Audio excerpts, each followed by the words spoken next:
Il reste peu de temps avant l'arrivée du public. Tristan s'occupe de vérifier que tout est en ordre sur le réseau. On teste que tout fonctionne bien, donc c'est-à-dire que les palettes se lèvent, que les signaux sont bien, indiquent le bon signal qu'il faut au machiniste.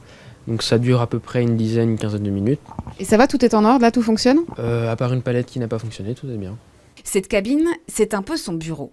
Tristan est signaleur et la gestion du réseau, il la maîtrise à la perfection.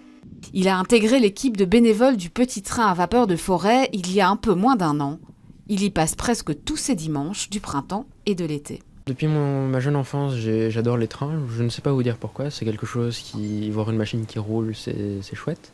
J'ai rejoint le club vers septembre ici. Et je suis venu comme ça un jour et ils m'ont demandé si vous voulaient que je les aide. Et c'est comme ça que ça a commencé. Cette passion, elle rassemble d'ici jeunes et moins jeunes. Tous bénévoles, ces amoureux des trains fabriquent et font vivre des véhicules miniatures et les conduisent sur un réseau constitué de gares, de dépôts, de signalisation. Les aînés sont là pour transmettre leur savoir à leurs cadets. Michel a plus de 15 ans d'expérience dans le chemin de fer à vapeur. On est en train d'allumer la locomotive à vapeur. Alors il faut faire démarrer un feu que l'on fait démarrer avec du papier et avec du bois. Maintenant on entend déjà les craquements du bois qui prend feu. Et il faudra encore attendre avant de mettre du charbon. Comme du temps de la vapeur.